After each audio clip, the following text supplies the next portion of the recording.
Devaraj industries finance department. మరుసటి రోజు ఉదయం అన్విత తన సీట్లో కూర్చుని నిన్నటి ఘటన గురించి ఆలోచిస్తుంది.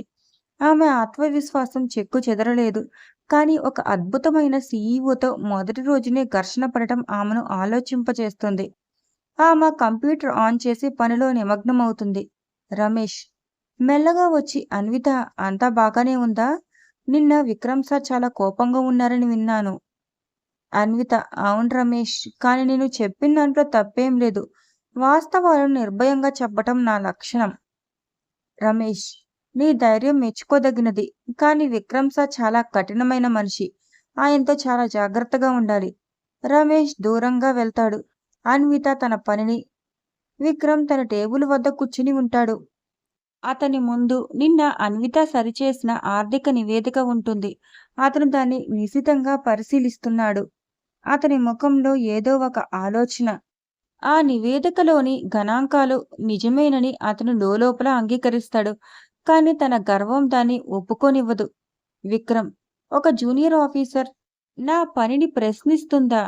కానీ ఆమె చెప్పింది నిజమైతే? అతను నివేదికను పక్కన పెట్టి లోతైన ఆలోచనలో పడతాడు. కంపెనీకి చెందిన ఒక ముఖ్యమైన ప్రాజెక్టుపై ఉన్నత స్థాయి సమావేశం జరుగుతుంది.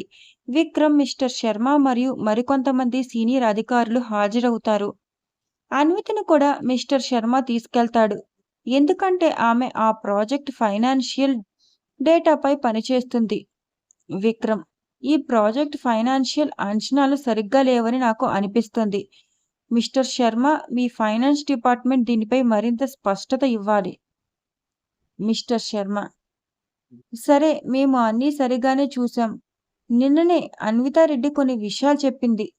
విక్రమ్: ఎవరు చెప్పినా సరే నాకు ఖచ్చితమైన సమాధానాలు కావాలి. లేదంటే ఈ ప్రాజెక్ట్ ఆగిపోతుంది. అందరూ నిశ్శబ్దంగా ఉంటారు. ఎవరూ నోరు విప్పరు. అన్విత మెల్లగా ముందుకు అడుగు వేస్తుంది. అన్విత: సార్, ఈ ప్రాజెక్టుకు సంబంధించిన కొన్ని కీలకమైన ఆర్థిక వివరాలను నేను పరిశీలించాను. ప్రస్తుత అంచనాలు మార్కెట్ ట్రెండ్స్కి, కంపెనీ ప్రస్తుత ఆర్థిక స్థితికి సరిపోలటం లేదు. విక్రమ్ ఆశ్చర్యంగా ఆమె వైపు చూస్తూ, కోపాన్ని అదుపు చేసుకుంటూ: అవునా? మరి నీవు చెప్పేది ఏమిటి? నువ్వు మమ్మల్ని మించిపోయేంత జ్ఞానం సంపాదించావని అనుకుంటున్నావా? అన్విత: నాకు జ్ఞానం గురించి తెలియదు సార్, కానీ నాకు సంఖ్యల గురించి తెలుసు. ఈ ప్రాజెక్టుకు మరో $5 మిలియన్ నిధులు అవసరం కావచ్చు.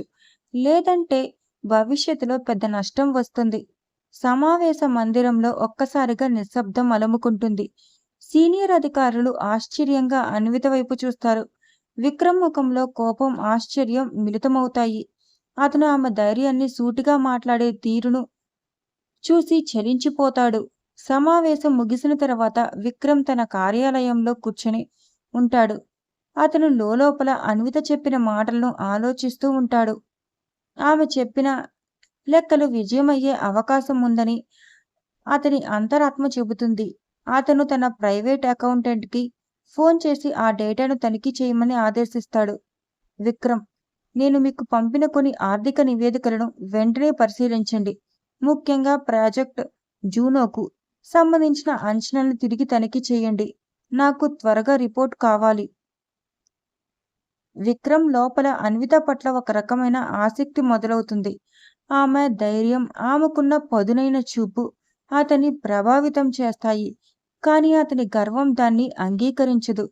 అన్విత తన పని పూర్తి చేసుకుని ఇంటికి వెళ్ళటానికి సిద్ధమవుతుంది. ఆమెకు తెలియకుండానే విక్రమ్ ఆమెను తన కార్యాలయం కిటికీలో నుంచి గమనిస్తూ ఉంటాడు.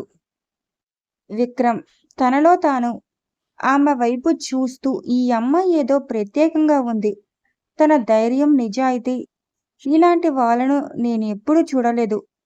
కానీ నా జీవితంలో ఇలాంటి వారికి చోటు లేదు. అతను వెంటనే తన ఆలోచనను పక్కకు నెట్టి ముఖాన్ని కఠినంగా మార్చుకుంటాడు. అన్విత బయలుదేరుతుంది. ఆమెకు తెలియదు విక్రమ్ చూపులు ఆమెను వెంబడిస్తున్నాయని. వారి మధ్య దూరం ఉన్న ఒక చిన్న ఆకర్షణకు బీజం పడినట్టు సన్నివేశం సూచిస్తుంది.